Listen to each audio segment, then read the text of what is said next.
अंकिता अपने माता पिता और 4 बड़े भाइयों की इकलौती बहन थी।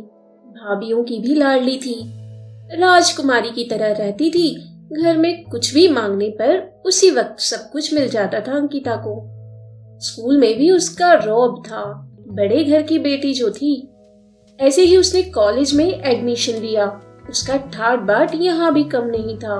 बड़ी गाड़ी से आना जाना, नए नए फैशन के कपड़े पहनना पूरे कॉलेज में अलग सी लगती थी। नमस्कार, मैं हूँ आरती और आप सुन रहे हैं कहानी बोझ। अंकिता की पढ़ाई पूरी होते ही एक खानदानी रिश्ता आया जो उसके पापा के पुराने मित्र थे। लड़के का नाम दीपक था। दीपक भी काफी पढ़ा लिखा और समझदार लड़का था। ससुराल में भी सभी लोग बहुत अच्छे थे।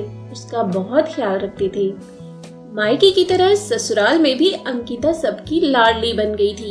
फिर उसके घर में एक बेटे का जन्म हुआ।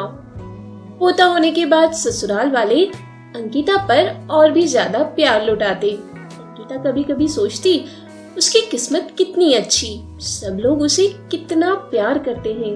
मेरा परिवार हमेशा मेरे साथ रहेगा, चाहे कैसी भी परिस्थिति हो। अंकिता बहुत खुश थी और हमेशा यही सोचती थी।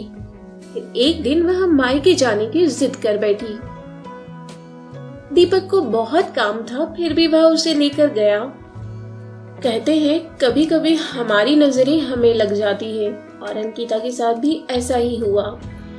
रास्ते में उनकी गाड़ी का एक्सीडेंट हो गया। दीपक, अंकिता और उनका बेटा काफी जख्मी हो गए।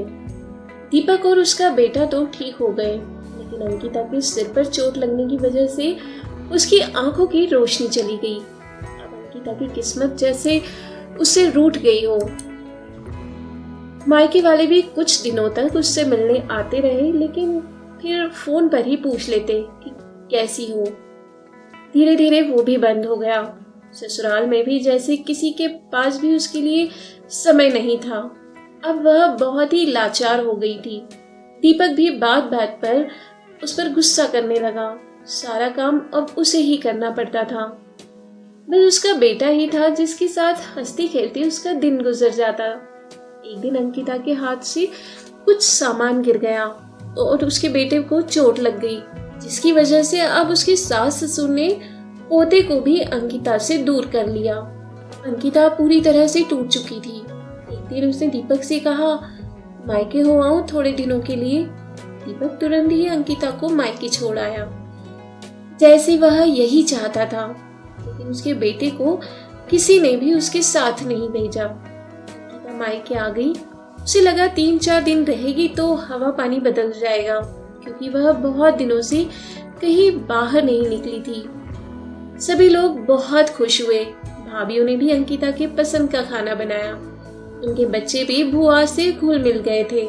जब वह कपड़े बदलने लगी तो बैग बहुत भारी था। उसे समझने में देर नहीं लगी। वह बहुत उदास रहने लगी। कुछ दिनों तक तो सब कुछ सामान्य चल रहा था। अब मायके वाले भी उसे इग्नोर करने लगे थे और घुमा फिरा कर पूछने लगे, दीपक कब आ रहे हैं उसे ले जाने। वह कुछ न कुछ बहाना बना देती, जबकि वह सब कुछ समझने लगी थी। अब उस घर में उसके लिए कोई जगह नहीं है। आए दिन अंकिता से कुछ न कुछ गिरकर टूट जाता था। इस वजह से उसकी भाभियां उसे खरी खोटी सुना देती थी और आए दिन कोई न कोई हंगामा होता। इस वजह से परेशान होकर अंकिता के माता पिता ने खुद से फोन करके ले जाने को कहा। दीपक अंकिता को अपने घर ले गया। अंकिता को विश्वास नहीं हुआ, जिस घर में वह राजकुमारी की तरह रहती थी, अब वह उनके लिए बोझ बन चुकी थी। दीपक के साथ आते वक्त वह बहुत खुश थी, क्योंकि इतने दिनों बाद वह बेटे से मिलने वाली थी। लेकिन उसकी खुशी ज्यादा वक्त के लिए नहीं रही। अंकिता का सारा इंतजाम पहले ही किया जा चुका था। उसको ऊपर वाले कमरे में शिफ्ट कर दिया था और पोते को भी उससे दूर रहने के लिए सख्ती से कहा गया। एक काम वाली माया को उसकी जिम्मेदारी सौंप दी गई, जो उसका काम कर दिया करती थी और उसकी जरूरतों का ध्यान रख दिया करती थी। अब केवल माया ही थी जो उससे कभी कभार बात कर लिया करती थी। उससे ही अपने बेटे के बारे में उसे पता चल जाता था। सभी की लाडली बेटी और बहू अंकिता अब सभी के लिए बोझ बन चुकी थी। अब वह लाचार बनकर केवल अपनी जिंदगी के बचे हुए दिन काट रही थी। दोस्तों, आज की कहानी आपको कैसी लगी हमें कमेंट बॉक्स में जरूर बताएं। अच्छी लगी हो तो लाइक करें, शेयर करें और इसी तरह की और नई कहानियां सुनने के लिए हमारे चैनल को सब्सक्राइब जरूर कर लें। बेल आइकन को प्रेस करना ना भूलें। धन्यवाद।